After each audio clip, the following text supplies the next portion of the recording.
Socialism is not only the labor question, or the question of the so-called fourth estate, but first of all, the question of atheism, the question of the modern embodiment of atheism, the question of the Tower of Babel, built precisely without God, not to go from earth to heaven, but to bring heaven down to earth.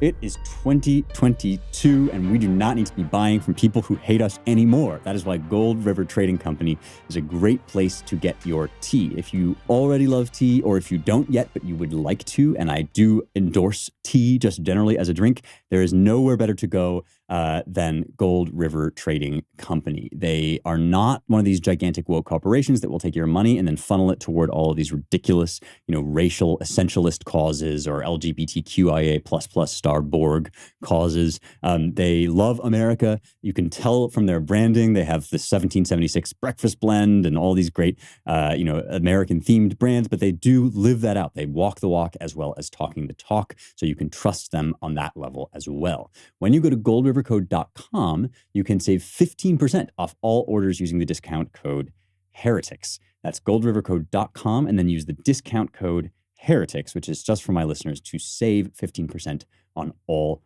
orders. Don't buy tea from people who hate you. Buy it from Gold River Co. instead. All right. That is a quote which I mentioned last week when I was giving you kind of the preliminary, you might say the prerequisites for entering into this massive novel, The Brothers Karamazov. And that last week's episode was sort of about how to prepare yourself, I think, for approaching this novel without letting it drive you insane, right? That's something that a lot of people, through no real fault of their own, I think, get driven mad by this novel. And now I think we're kind of equipped to approach it. And so I want to take a few different angles on it. I want to talk about it in a few different ways. The first one that I want to talk about is this sort of relationship. And this may take us more than one episode. We'll see sort of how far we get here. I'd like to talk about this relationship between Nietzsche and Dostoyevsky, and more generally between Dostoyevsky and socialism, which he understands as, rightly, I think, as irrefutably yoked with atheism and with materialism. And, there are kind of a lot of different ways that you can approach that little Gordian knot.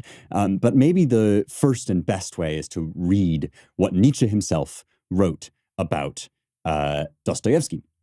And it's important here, I think, I have an ongoing sort of online friendly back and forth with one of the people that listens to this show about, whether Nietzsche or Dostoevsky was the greater thinker of the 19th century. And for me, it's Dostoevsky for two reasons. One, he encapsulates, of course, he's a novelist and not a philosopher, although he is also, a great philosophical thinker, but he's not writing in the mode that Nietzsche is writing. And so his insights come across in different ways. But the conversations, especially in Brothers Karamazov, and especially in the character of Ivan, really capture, and Ivan is, remember, that middle brother who's tormented by the mind, right? He has too much of a head to let his heart or to let Alyosha kind of lead his heart to salvation, right? He captures so much of what Nietzsche would see. And one of the reasons why I think he is greater than Nietzsche is because his philosophy is able to encompass the Nietzschean insight and still come out with conviction that, that God is good, that God lives. Whereas Nietzsche eventually kind of, without that North Star, rather than becoming the great Superman that he dreamed of, sort of dithers off into insanity and romantic failure. And when I say all of these things, I can sound very harsh toward Nietzsche. But I want to say at the outset that I am not trying to tear Nietzsche down in the way that, for instance, I kind of was trying to tear Hume down when we talked about him. I think that Nietzsche and Dostoevsky are even in this conversation because they are two people who saw what almost nobody else could see, and that was the implication of the death of God, right? When Dostoevsky says, or has his narrator say, right, that socialism is the question of atheism and the question of bringing heaven down to earth with the Tower of Babel, he is saying what Nietzsche, I think, also observed in his famous, God is dead passage. And Nietzsche's frustration, and the thing that in part I think drove him mad, was that he saw everybody around him accepting premises that implied the death of God, but comfortably carrying on as if nothing else had to change. And Nietzsche's madman who cries in the square without anybody listening to him or paying attention, right? Or else when they do pay attention, they laugh, right? They don't grasp it. Nietzsche's madman is sort of, it represents the part of him that can see what nobody else can see. And Dostoevsky, I think, could also see that. You have in Nietzsche a lot of great reflections on the consequences of, evolutionism. And he says, I think it's in Daybreak, he says, we used to look forward, we used to look up ahead for man's destiny and to find him in God. Now we can't look there, so we look back. But in our history stands the ape, and the ape is just an animal. And behind the animal is just kind of, a subconscious life, and behind subconscious life is just matter, moving around. And so we've basically become trapped, and our only way out is the transvaluation of all values, is to kind of reconfigure morality itself, or to understand that morality itself was always kind of an imposed construct that was designed to alleviate some of our discomfort, and instead to return, perhaps with a V, you might say, to return to a kind of transcendent love of strength, to delight in the nature of our animal selves, which he associates with kind of pre-Socratic Greece, with the Homeric hero, and with all of these kind of, earthier forces before the cold, hard rationality of Plato and the pale breath of the Galilean Jesus, start to suppress all of this. So that's kind of the Nietzschean approach to all of that stuff. And what Nietzsche recognized, and what I think you can see in reading Dostoevsky, is that Dostoevsky also saw those things. It's just that he believed that Nietzsche's answer, which was to transvalue all values, right? Which he also foresaw. He did foresee that answer in Ivan and in Raskolnikov, but he believes that answer was manifestly the wrong one because of the truths of the heart that we talked about last week. So let's begin by reading what Nietzsche writes about Dostoevsky. I have to say, it is so nice to have all the basics taken care of because of public goods. It's a company that you can just trust to have clean, good-looking stuff. Everything from coffee to toilet paper to shampoo to pet food. One of my favorite things from the beginning of my relationship with these guys has been their dish soaps, which just I know this sounds like a silly thing, but I always feel really grossed out by sort of typical bright blue dish soaps or whatever, right? And these packages are really lovely. They look good in almost any kitchen. Plus, they feel great. And you know that they're not going to have all these weird, harsh chemicals or what have you. It's just stuff that you can rely on, ingredients that you don't have to have a PhD to understand about, and food also that can be extremely snackable. I've always loved their chocolate-covered almonds. My cat, Chad Cat, loves their freeze-dried duck nibs. I personally love to say freeze-dried duck nibs. So I take every opportunity that I can to say that. But just generally, anything that you might be looking for, if you are a Young Heretics listener, you get $15 off your first public goods order with no minimum purchase. That's just free stuff, $15, no minimum purchase when you go to publicgoods.com/heretics or use the code heretics at checkout. That's publicgoods.com/heretics for $15 off. So this is a passage from Twilight of the Idols, which came out, published in 1888, and Nietzsche died in 1900. So this was, he was nearing the end of his life. And I mentioned that when he encountered Dostoevsky, which was sort of by chance in a bookstore in translation, he encountered this book called The Spirit of the Underground. And it was two works, one of which was Notes from Underground, which, as my friend Daryl Cooper points out, is basically the life of Nietzsche in novel form, or at least in some ways eerily mirrors what has happened to Nietzsche. And Nietzsche himself, is shortly going to go mad. He's going to go mad, I believe, both out of devastating frustration with the impossibility of getting his message across, right? Of being somebody who sees something that nobody else sees. But he's also going to go mad because there's an inherent madness in the response he has taken, the approach he's taken. And it's possible, it's totally speculative, but it's possible that encountering somebody like Dostoevsky, who has him so pegged in this way, is part of the spur to realizing, at least, that there's something terribly missing from his final answer here. But again, that's maybe a little bit too polemical. Let's just read what Nietzsche has to say in Twilight of the Idols. He says, this is section 45, "The criminal and his like.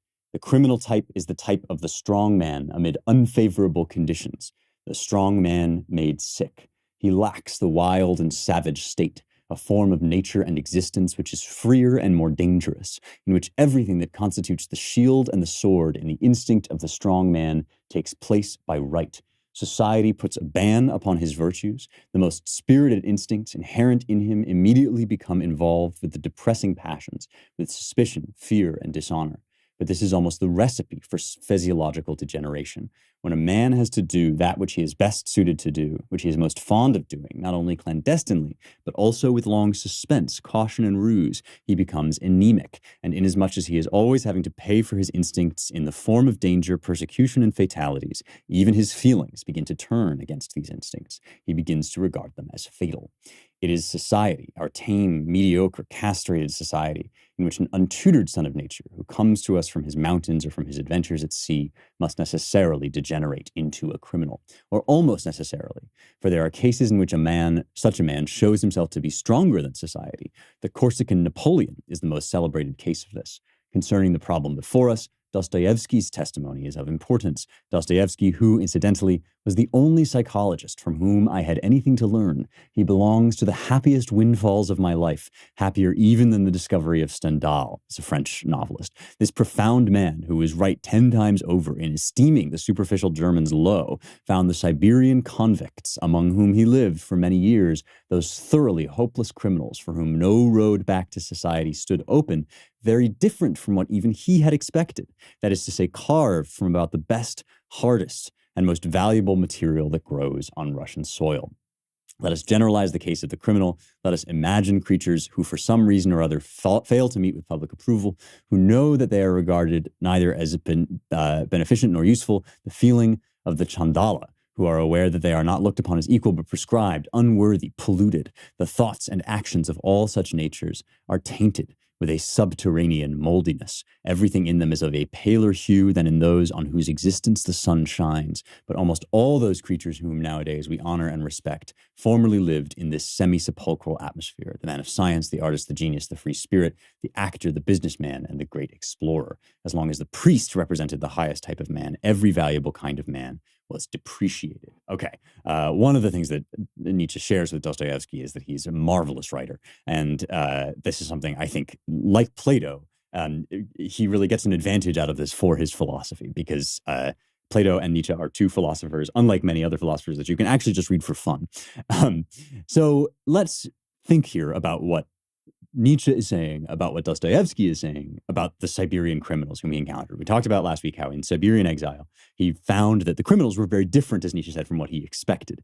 And what Dostoevsky thought was different about them was, first of all, that they still had they were capable of a certain humanity, and that they were not socialists, or at least the thing that gave them most consolation in their abjection was not socialism, but rather scripture in many cases. And so this was something that many, ex-socialists kind of came up against, was the fact that the so-called proletariat, the poor, the underclass, whatever you want to call it, actually was not the revolutionary class that Marx was always hoping would kind of rise up and install this new post-religious utopia, but were often the most connected to the kind of primal, traditional religious attitudes that had given them all that they had to hold on to in the teeth of this cold world, right?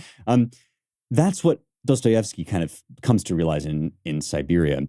Nietzsche, you'll notice, understands or thinks that Dostoevsky has seen something quite different, which is the hardness of the people that he's looking at. That is to say, their willingness, or their ability at least, to grasp the nettle of life in a way that the priests are not, right? Because priests have this kind of deceptive dance of the seven veils that they do in order to perpetuate certain power structures, and those who are hoodwinked by that dance are domesticated into these forms of morality that actually reduce their humanity, that make them less than they could be, less than at least the Übermensch will be, right? And this is why the Corsican Napoleon, right, is the one who kind of rises up and seizes the nettle of becoming truly the great man, not by doing crimes in secret, but simply by doing what others would call crime in the open, and by doing them in the open, bringing forth the first inkling of this new morality. Dostoyevsky, I believe, sees this impulse also in the criminal in the same way that Nietzsche does. And that's why Raskolnikov is the person that he is. And that's why Ivan talks the way that he does, even though Ivan is not a murderer, right? He will end up kind of holding himself guilty for murder in this interesting way that Dostoevsky also did. And that's something we'll get into at a later time, although I hinted at it before. Let's now read some of what Ivan has to say as a way of getting into some of the kind of meatier passages from the first part of this book. I'm going to say at the outset, whenever I do novels, I have this anxiety that I do actually want you to go away and read them, to have the joy of that if you want it, and if you're persuaded by my attempts at giving it to you. And when I say that, I am anxious about spoilers, because it always really frustrates me that even, the backs of great novels or the introductions will just full on give away the entire plot, which is something that scholars do when they forget that not everybody is a scholar, right? Because scholars love to talk about books and read them again and again, right? And get particularly invested in certain works. And if they're great works, it's easy to start to assume, well, everybody's read Brothers Karamazov, right? And so everybody knows what happens in it, and there's no need to worry about people's experience as they kind of go through this novel for the first time. But of course, that's quite wrong, because everybody has to read every novel for the first time at some point. And I hate reading things, I hate having things spoiled for me, even like, TV shows and stuff. So I don't want to spoil this novel for you. I don't want to spoil any novel for you, because I want you to go away and read it. I want you to have the kind of, experience of it from the outset that I hope you will have. All of that having been said, as I mentioned last week, it's kind of impossible to talk about this novel without talking about the fact that this at the center of it is the death of the father, Fyodor Karamazov.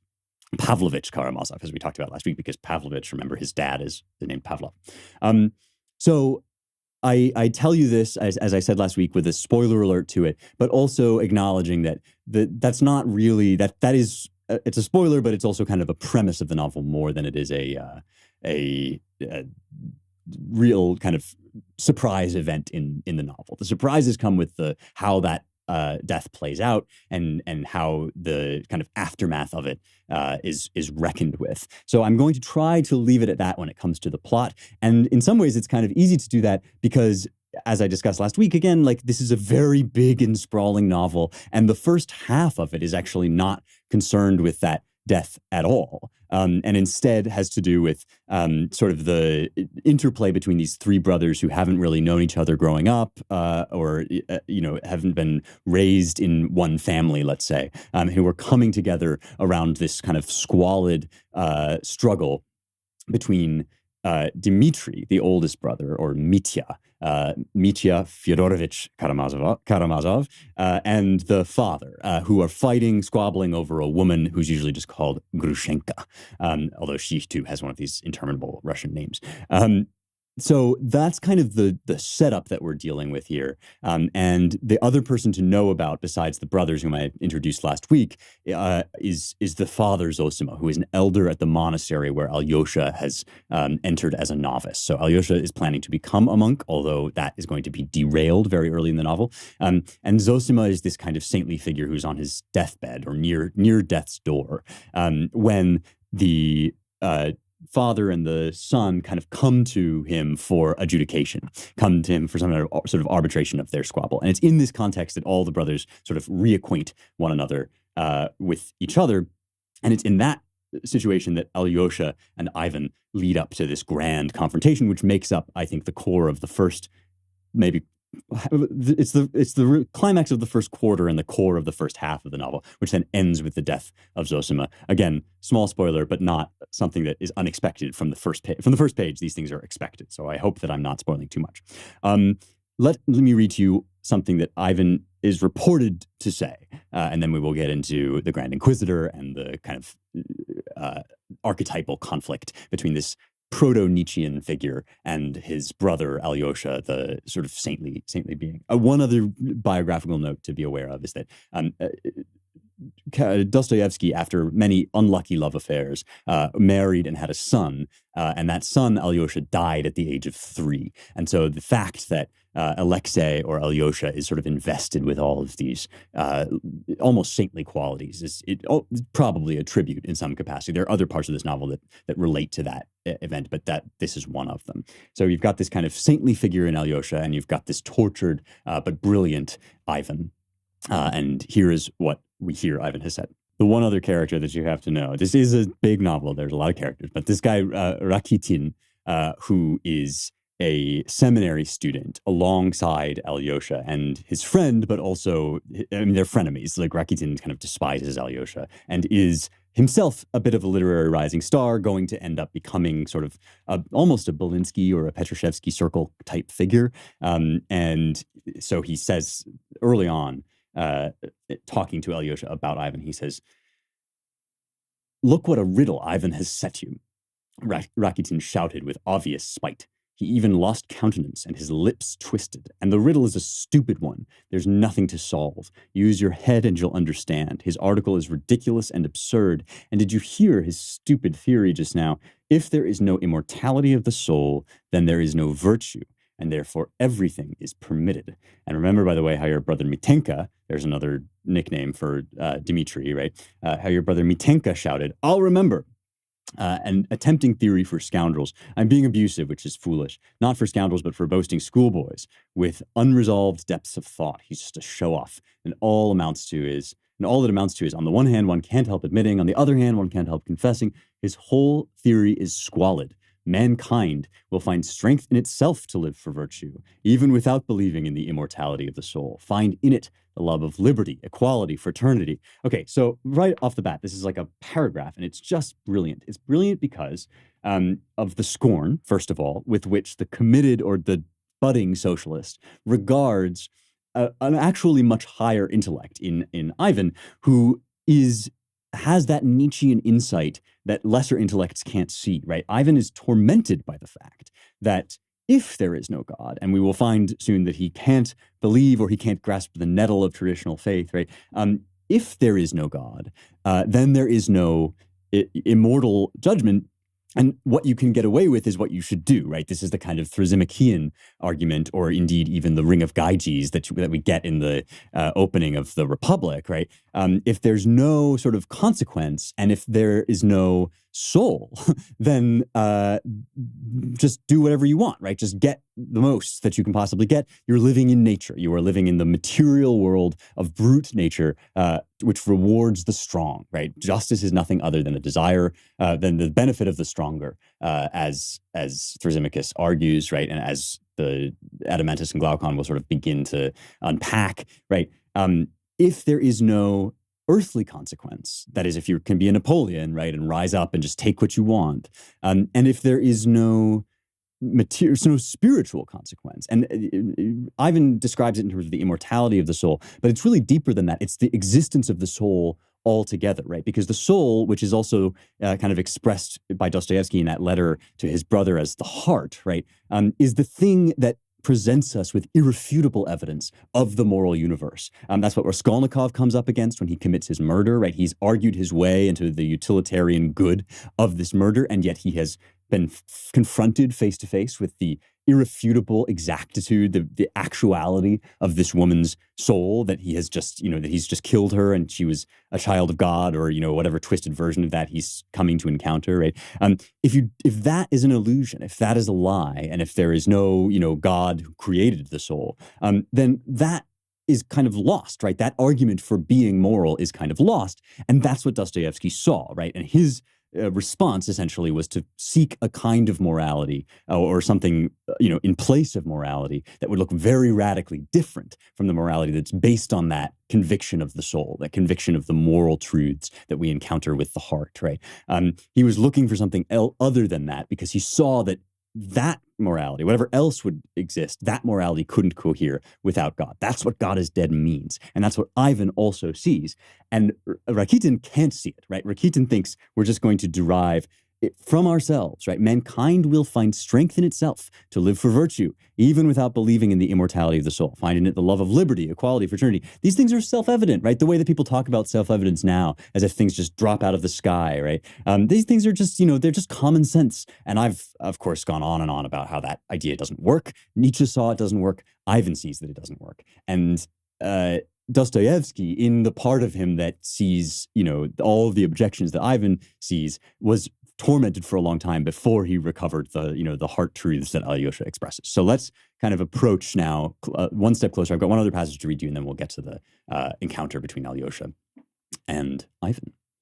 No matter where you are in life, it can always help to get a handle on your finances. That is why you should check out Rocket Money. They not only help you manage and cancel subscriptions that you don't want with just a tap, but they have expanded out into a full-on personal finance empowerment tool. They used to be called Truebill. So if you remember me talking about that, all the stuff that I loved about Truebill, getting rid of those old subscriptions, dealing with, whatever scam you'd been kind of hoodwinked into with the free trial and then whatever, they still do all of that for you. Plus they help over 3.4 million people with budgeting, lowering bills, canceling subscriptions, and more. They save each of their members on average $700 a year. That's a hefty chunk of change. And think about all the stuff you could use it for. I mean, the possibilities are limitless, although I recommend that you put it toward building our coming world empire. The bottom line, Rocket Money is everything that I loved about Truebill, and I know you guys loved about Truebill, but with a fresh look and feel. Start canceling your unused subscriptions and save money at rocketmoney.com/heretics. It's rocketmoney.com/heretics. One more time, just for my listeners, you got to use that link, rocketmoney.com/heretics. So in addition to Zosima, whom I mentioned, we have to briefly talk about Father Paisi, who is not as close with Alyosha as Father Zosima. Alyosha almost, reveres Father Zosima. But Father Paisi has been kind of stern to him until, as Zosima is kind of approaching his death, Paisi says this to him. He says, "Remember, young man, unceasingly, that the science of this world, having united itself into a great force, has, especially in the past century, examined everything heavenly that has been bequeathed to us in sacred books, and after hard analysis, the learned ones of this world have absolutely nothing left of what was once holy, but they have examined parts and missed the whole, and their blindness is even worthy of wonder. Meanwhile, the whole stands before their eyes as immovably as ever, and the gates of hell shall not prevail against it. Did it not live for 19 centuries? Does it not live even now in the movements of individual souls and in the movements of the popular masses? Even in the movements of the souls of those same all-destroying atheists, it lives as before, immovably." So this is kind of what I was talking about and getting at. And it's also what Lewis talks about in The Abolition of Man, when he says, you can see through a window to see the tree outside your door. But if you see through the tree, then you see nothing, right? And this is the scientism that I've been talking about recently, right? When you have dissected something into its parts so entirely, you've missed the fact that the whole also has a reality, and the whole is where the heart lives, right? The soul or the heart is what it discerns and understands, that the whole of reality is not simply constructed out of interchangeable atomic bits or bytes or whatever, right? That actually forms our things. And just because they are made up of other things doesn't mean that those other things are more of a bedrock of reality. And this is what he says: did it not live for 19 centuries? Does it not live even now in the movements of individual souls and in the movements of the popular masses? Even in the movements of the souls of those same all-destroying atheists, it lives as before immovably. And I wanted to read this passage because that is almost a perfect kind of prefiguration of Ivan's whole character. That he can see these things with greater intellectual clarity than even the Rakitins of the world can. And yet, right, he has this irrefutable soul movement that brings him into contact with the truths of the heart. And so that is the kind of setup. We have, Alyosha's almost childlike at this point conviction and faith, which comes to him through his mother in this kind of classic Dostoevskian move. Dostoevsky splits, I think, his own mother into two different mothers, one of whom was sort of a high society lady that gave birth to Dmitri, and then the second wife of Fyodor, who's kind of a scoundrel and who mistreats these women. And, after she kind of floats out of his life and then dies, he has this other wife who's a younger, more simple and devout believer. And Alyosha has this irrefutable memory from his childhood, this kind of memory he can't shake or that has always affected him of his mother, in tears praying, right? This kind of overflowing emotional connection to the true, the good, and the beautiful, which the peasantry has in his view and which his mother had, right? So again, this is a classic Dostoevsky thing to kind of, divide the two elements of his mother's character into two separate mothers, and to give one to the guy that will be doomed and to give another to the guy that will be saved, right? Although Ivan and Alyosha both have this kind of more spiritual mother, but Alyosha seems to have been somehow more affected by her. So you've got this childlike,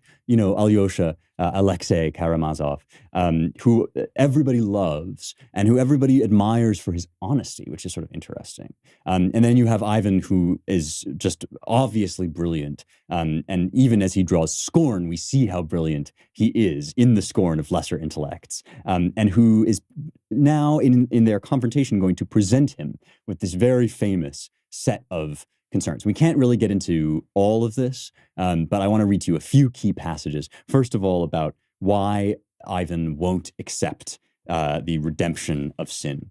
He says, "There were and are even now geometers and philosophers, even some of the most outstanding among them, who doubt that the whole universe, or even more broadly, the whole of being, was created purely in accordance with Euclidean geometry. They even dare to dream that two parallel lines, which according to Euclid cannot possibly meet on Earth, may perhaps meet somewhere in infinity. I, my dear, have come to the conclusion that if I cannot understand even that, then it is not for me to understand about God. I humbly confess that I do not have an ability to resolve such questions. I have a Euclidean mind, an earthly mind, and therefore it is not for us to resolve things that are not of this world. And I advise you never to think about it, Alyosha, my friend, and most especially about whether God exists or not. All such questions are completely unsuitable to a mind created with a concept of only three dimensions. And so I accept God not only willingly, but moreover, I also accept his wisdom and his purpose, which are completely unknown to us. I believe in order, in the meaning of life. I believe in eternal harmony, in which we are all supposed to merge. I believe in the Word for whom the universe is yearning, and who himself was with God, who himself is God, and so on and so forth, to infinity. Many words have been invented on the subject. It seems I'm already on a good path, huh? And now imagine that as a final result, I do not accept this world of gods. I do not admit it at all, though I know it exists. It's not God that I do not accept, you understand. It is this world of gods created by God that I do not accept and cannot agree to accept, with one reservation. I have a childlike conviction that the sufferings will be healed and smoothed over, that the whole offensive comedy of human contradictions will disappear like a pitiful mirage, a vile concoction of man's Euclidean mind, feeble and puny as an atom, and that ultimately at the world's finale, in the moment of eternal harmony, though, there will occur and be revealed something so precious that it will suffice for all hearts to allay all indignation, to redeem all human villainy, all bloodshed. It will suffice not only to make forgiveness possible, but also to justify everything that has happened with men. Let all of this come true and be revealed, but I do not accept it and do not want to accept it. Let the parallel lines even meet before my own eyes. I shall look and say, yes, they meet, and still I will not accept it.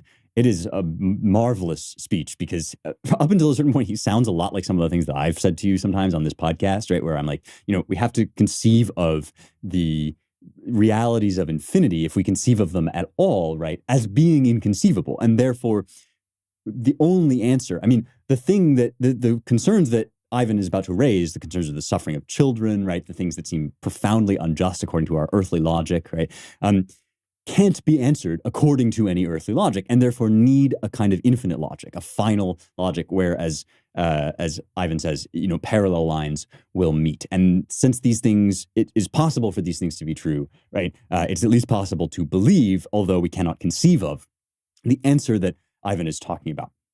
But why won't he accept it? Now, here's where we get into it. And this is kind of again, leading up to the Grand Inquisitor, but also beautiful in its own right.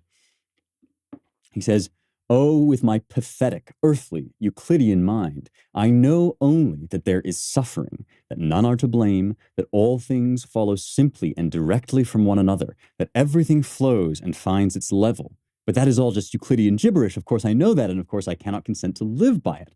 What do I care that none are to blame and that I know it? I need retribution. Otherwise I will destroy myself.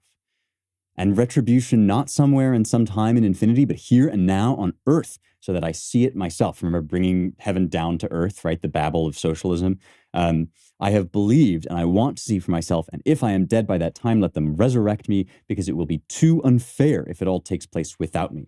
Is it possible that I've suffered so that I, together with my evil deed and suffering, should be manure for someone else's future harmony?"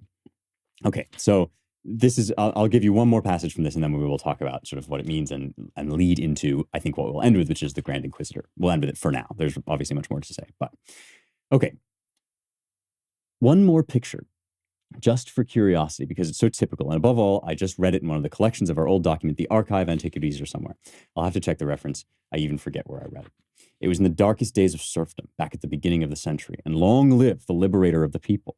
There was a general at the beginning of the century, a general with high connections and a very wealthy landowner, the sort of man, indeed, even then they seem to have been very few, who, on retiring from the army, feels all but certain that his service has earned him the power of life and death over his subjects." Interesting that this is a military man, and that military figures in general are kind of fraught in Dostoevsky for obvious reasons, right? Because he fled from the military himself, and his father was served in it, and it represented much in his father that chafed at him. There were such men in those days. So this general settled on his estate of 2,000 souls, swaggered around, treated his lesser neighbors as his spongers and buffoons. He had hundreds of dogs in his kennels and nearly 100 handlers, all in livery, all on horseback. And so one day a house serf, a little boy, only 8 years old, threw a stone while he was playing and hurt the paw of the general's favorite hound. "Why is my favorite dog limping? It was reported to him that this boy had thrown a stone and hurt her paw. So it was you." The general looked the boy up and down. "Take him." They took him from his mother and locked him up for the night. In the morning, at dawn, the general rode out in full dress for the hunt, mounted on his horse, surrounded by spongers, dogs, handlers, huntsmen, all on horseback. The house serfs are gathered for their edification, the guilty boy's mother in front of them all. The boy is led out of the lockup. A gloomy, cold, misty autumn day, a great day for hunting. The general orders them to undress the boy. The child is stripped naked. He shivers. He's crazy with fear. He doesn't dare make a peep. "Drive him," the general commands. The huntsman shouts, "Run, run." The boy runs. "Sick him," screams the general, and looses the whole pack of wolfhounds on him. He hunted him down before his mother's eyes, and the dogs tore the child to pieces. I believe the general was later declared incompetent. Well, what to do with him? Shoot him? Shoot him for our moral satisfaction? Speak, Alyoshka. "Shoot him," Alyosha said softly, looking up at his brother with a sort of pale, twisted smile. "Bravo!" Ivan yelled in a sort of rapture. "If even you say so, then a fine monk you are. See what a little devil is sitting in your heart, Alyosha Karamazov. What I said is absurd, but that's just it." "But," Ivan was shouting, "I tell you, novice, that absurdities are all too necessary on earth. The world stands on absurdities, and without them, perhaps nothing at all would happen. We know what we know." Whew, man, it's just the union of emotional power with philosophical profundity in this novel is so beautiful to me, even in its darkest moments. And it gets very bleak and very dark. It must be conceded, right? A lot of these cases, the suffering of the children and the stuff that Ivan starts raving about throughout this whole scene and interchange, a lot of these cases are pulled and kind of slightly altered from news stories that Dostoevsky was reading. I talked to you last week about the diary of the writer's diary, right? And he was constantly in contact with not just the news, but with people who wrote to him. And, so he's not just pulling these ideas as thought experiments out of thin air. He's actually confronting you with what I think is his best objection, which is a Nietzschean objection to the divine, right? And to persisting in the divine when the divine seems untenable. And so Ivan is tormented precisely by the fact that the divine offends his sense of moral justice. That nothing he can see makes it right, makes the problem of pain right. And the only thing that he can believe in would be something that he can't see in the future, right? And that's the leap of faith, right? That's what anybody who believes knows that this is the thing that we believe in. It's not the extra stuff, the supernatural things. You can make good philosophical arguments for all sorts of things, for miracles, whatever. But there is such a thing as a leap of faith. And it's this, nub. It's this thing that says, well, okay, everything in our experience points to an infinite justice, points to the existence of something beyond life.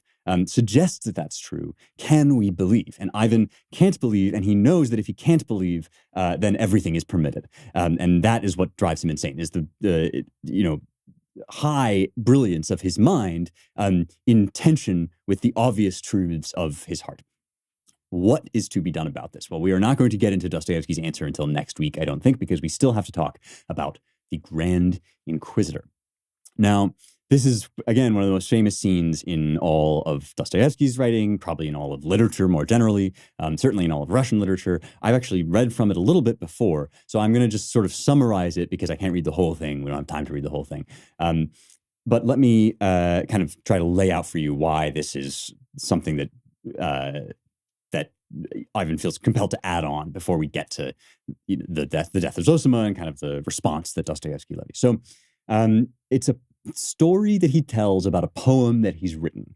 And it comes to us in this kind of, half-remembered and coy way.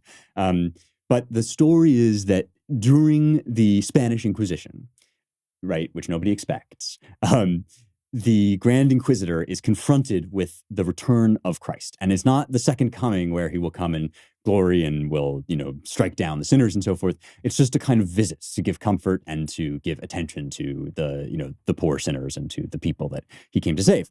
And he walks among this just grim and gruesome perversion of the church that he founded, right? And he comes into conflict with the Grand Inquisitor as kind of the representative of all that man has done to seize divine truth out of the hands of God. And this is one of the things, again, that is quite brilliant about Dostoevsky, is that he's not just ragging on the socialists, right? He's indicating that socialism as a gesture is almost just the refinement and triumph of a thing that man's heart always wants to do, which is to stuff the truths of God into something more convenient via bloodshed, right? The link between socialism and the Grand Inquisitor is not always understood, but I think it's this, right? It's the Procrustean bed of utopianism. Remember Procrustes, whom Theseus had to defeat, who kind of forces people into their into the bed that he wants them in, and that means he has to cut off their limbs or he has to stretch them out on the rack or something. This effort to bind the truths of God, which conduce to the freedom of the human heart, right? That's what really drives the Grand Inquisitor insane and what he thinks men don't actually want, right? In order to shut that down, he's had to create a system of rules. And in order to enforce that system of rules, he's had to burn heretics at the stake. And he can't bear to be encountered with the God whom he has basically usurped. And he says, you gave us this church and we are taking it over. And what we're going to do is we're going to give the people what they actually want, which is order, right? Order and earthly harmony, harmony where the Euclidean lines meet on this earth. And what's, again, brilliant is that you see the way in which that does kind of answer the desire for justice in the here and now, just as socialism promises to do. But it does so by shooting the general, right? It does so in a bloodbath, which will never ultimately end because sin will never ultimately end, which is what you have to deny in order to attempt any kind of utopian project, be it the Spanish Inquisition or a socialist revolution. So let us read from a crucial passage near the end of this encounter. Let me tell you about how I have been getting my fruits and vegetables, and that is through Field of Greens. I'm pretty picky about, stuff that I put into my body generally, what I eat, and, how I take care of my fitness. You guys know this if you follow me on Twitter or if you've been listening to this show for a while. I will not just recommend anything to you. Field of Greens was one that I came across recently, and I'm really glad to bring it to you because it's it's real food. It's not like some weird chemical that the doctors have dreamed up in their heads. It's packed with a full spectrum of essential vegetables and fruits, plus science-backed herbs and prebiotics. And it really helps you to round out your diet, because it's just not feasible a lot of the time to get all of the things in a busy day that you might need to eat. It works super fast. You will have more energy. You'll look and feel healthier, and it can help you lose weight if that is what you are interested in doing. Join me in taking Field of Greens, and to help you get started, I got you 15% off your first order. So that's 15% off your first order, plus another 10% when you subscribe for recurring orders. You go to fieldofgreens.com, use the promo code Heretics. That's fieldofgreens.com, promo code Heretics, just for my listeners. Fieldofgreens.com, promo code Heretics. So the structure of this generally is that the Grand Inquisitor rehearses before Christ the temptations that Satan gave him in the desert, which we will recall if you've read your Matthew or any of the kind of Lenten stories that we read about those temptations, right? Satan offers him, he says, turn these stones into bread because you're hungry. You've been fasting for 40 days. And Jesus says, man shall not live by bread alone. Then he says, and so this represents kind of, giving people food, right? You could have this abundance of material prosperity if you wanted, and that would make them follow you and they would become slaves to you. But you didn't want slaves, right? Who were just following you for the satisfaction of their bellies. Man shall not live by bread alone. And so then he said, well, hurl yourself off a cliff, right? And God shall give his angels charge over you. But you knew that the minute you did that, right, that you would be testing the Lord your God and putting his protection to an earthly purpose, which was to say the purpose of a display of power, which again would have just been to enslave mankind. Then he takes you up and he shows you all the cities and the principalities and powers. That these all belong to me. I will give them to you if you bend the knee to me. And this is kind of the final temptation, because it means that Christ is going to deny earthly power, which belongs to Satan, which only exists, right? Which just will keep him locked into that cycle of retribution and earthly justice. And what he wants is this, bigger and more profound divine justice that breaks the door open on the pitiless walls of the world, as they say. So he says, this was all a terrible mistake, right? You could have done this, and then we would have had a harmony on earth, and that harmony would have been great. And that's what we're bringing about with our Inquisition, right? That's why we're doing the Grand Inquisition. What of it? At last you've understood. Yes, indeed, that alone is the whole secret. But is it not suffering, if only for such a man as he, who has wasted his whole life on a great deed in the wilderness, and still has not been cured of his love for mankind? In his declining years, he comes to the clear conviction that only the counsels of the great and dread spirit could at least somehow organize the feeble rebels. So he's saying the priest, right, who goes out and encounters the dread spirit, which is Satan, the counsels of the dread spirit could at last somehow organize the feeble rebels, the unfinished trial creatures created in mockery, in a tolerable way. And this is the disdain for the common man that does always come along with these sorts of projects, right? These people are not good enough. They're not strong enough to receive the freedom that you want to give them. And so, convinced of that, he sees that one must follow the directives of the intelligent spirit, the dread spirit of death and destruction, and to that end accept lies and deceit, and lead people consciously now to death and destruction, deceiving them, moreover, all along the way, so that they somehow do notice where they are being led, so that at least on the way these pitiful blind men consider themselves happy, and deceive them, notice, in the name of him in whose ideal the old man believed so passionately all his life. Is that not a misfortune? And if even one such man, at least, finds himself at the head of that whole army, lusting for power only for the sake of filthy lucre, is one such man at least not enough to make a tragedy? Moreover, one such man, standing at its head, would be enough to bring out finally the real ruling idea of the whole Roman cause, with all its armies and Jesuits. Dostoyevsky, not a big fan of the Catholics. I have to confess to you, if you hadn't picked that up already. The highest idea of this cause, I tell you outright, that I firmly believe that this one man has never been lacking among those standing at the head of the movement.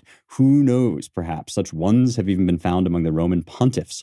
Who knows, maybe this accursed old man who loves mankind so stubbornly in his own way exists even now in the form of a great host of such old men, and by no means accidentally, but in concert, as a secret union organized long ago for the purpose of keeping the mystery, of keeping it from unhappy and feeble mankind with the aim of making them happy. This is Dostoevsky's diagnosis of the church, just to be clear, right?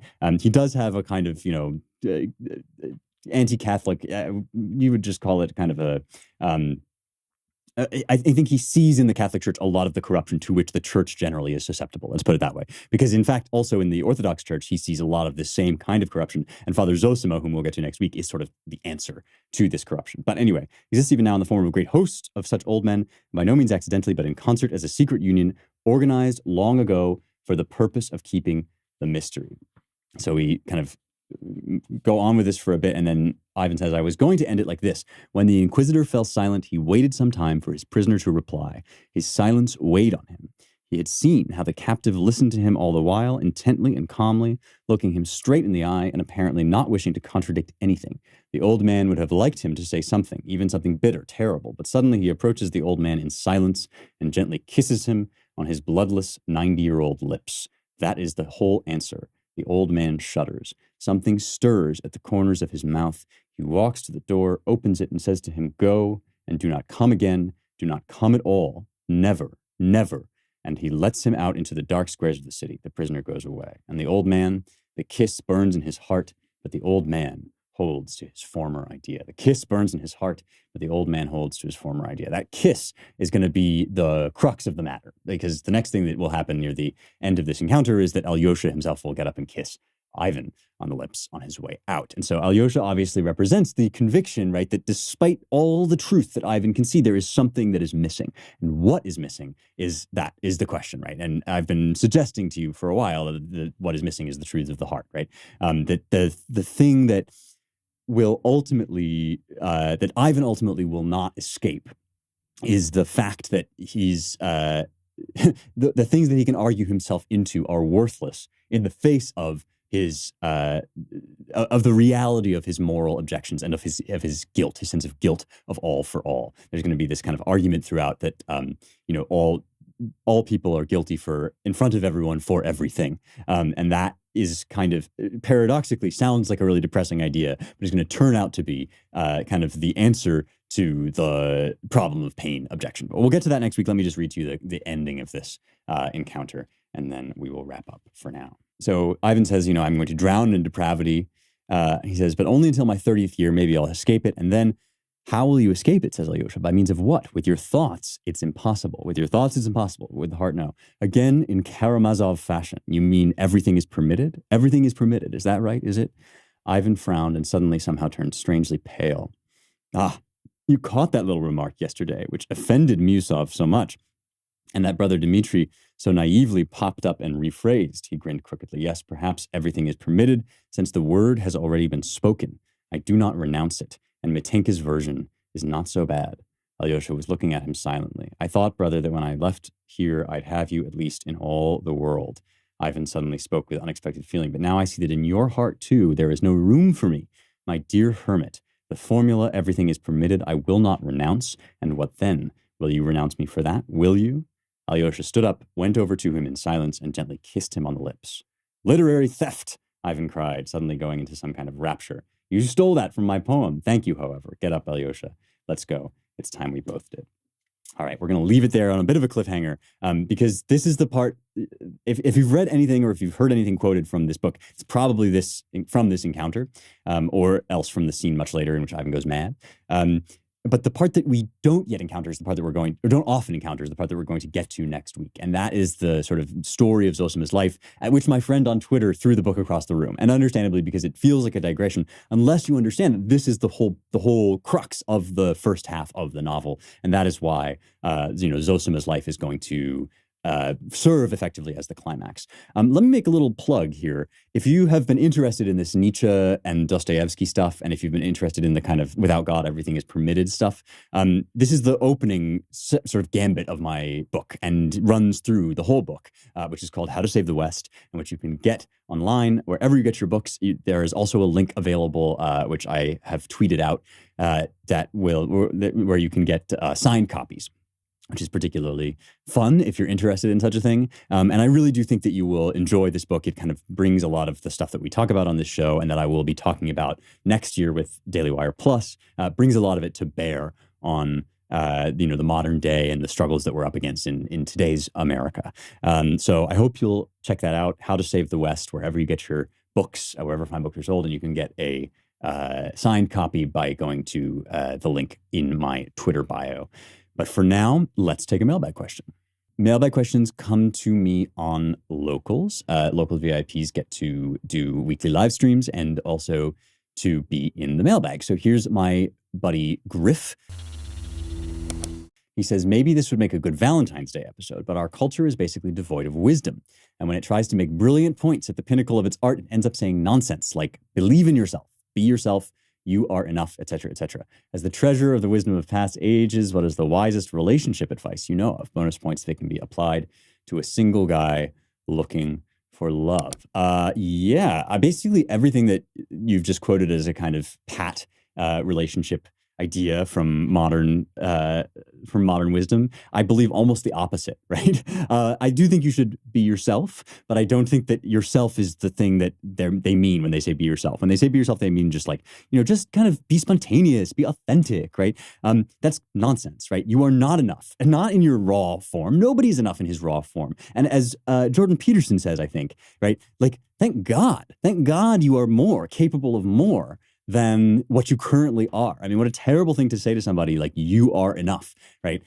You are capable of so much more than you're currently capable of. And that leads to what I think is the best and wisest relationship advice. And I'm not sure actually if this comes from any particular ancient text or if I've just kind of cribbed it from some of my reflections on the nature of love. And I think it's probably the latter. I mean, if you read C.S. Lewis's The Four Loves, and if you read Aristotle's discussion of friendship in the Nicomachean Ethics, you will, I think, kind of arrive at something like this, but it's not stated in quite the way that I'm about to state it, which is simply to say, stop thinking about what you want in somebody else and start thinking about what you can offer. And that is the version of you that is enough, right? The version of you, it doesn't mean change yourself to be, to suit somebody that wants something other than, what you love. Let's say somebody wants, a mathematician, a sort of like logical thinker who can provide for her as a breadwinner in the stock market or something, but you are like obviously an artist and terrible at math, right? I am not saying that you need to go away and like pound your head against math books. What I am saying is that you, as you are a pile of raw materials, and to cultivate those raw materials to their highest is how you become a high value partner for somebody else. Be interesting, have interests and values you will begin to find in the pursuit of those interests and values, and also in their expression on dates, right? That there are actually people around you, right, who are themselves valuable, high value in this way. And it sounds a bit reductive to talk about it in terms of value, but another way of saying this is, be better, be the best version of yourself, right? That doesn't require that you like go out and say, I'm going to go on 5 dates today. What it actually requires is that you ask yourself, take a good hard look, right, at what your untapped potential is and pour yourself into it. The more you pour yourself into it, the more your other fears and anxieties and drawbacks will fall away, because you won't be thinking anymore about how you can, whatever, like, get the best mate or win, among the guys and brag over beer or whatever. You will instead be thinking outwardly. You will be thinking about some good that you are pursuing, be it, excellence in your art, be it some, hobby that you're incredibly passionate about, in the course of which, right, all human love comes into being at its highest, right? When you have something that you are paying attention to, and somebody else has something that they're paying attention to, then you together can pay attention to and love that thing. You need external goods, right? The goods that are going to really attract somebody are not just like in the raw materials of you. The raw materials of you are pointing you toward the external goods, right, that are going to, raise you up to the level at which you might construct a valuable, meaningful, long-term relationship. And that is in Aristotle, actually, now that I think about it, right? This idea that some outside good is the way to rarefy the human person to such an extent that he's capable even of, love and friendship at that level, right? Think about how you are going to be the best you. Don't just rely on your innate charm or whatever, but focus instead on the external goods that are not relationships, right? You are not completed by your relationship. You are complete and then overflow into a relationship, right? So think about how you can do that, how you can strive toward your telos, and the relationship will come. All right. We'll talk more on locals as always. And if you like this show, you will love the Claremont Institute where I work. You can go to claremont.org/donate to help support us. You can also check out the Claremont Review of Books and The American Mind, both of which I think, in my humble opinion, are top-notch publications. I write for them sometimes, but so do lots of other people with lots more experience than me. And if you do donate, mention in the notes that you heard about Claremont through Young Heretics. That's it for me. I will see you next week for more truth, beauty, and the stuff that matters.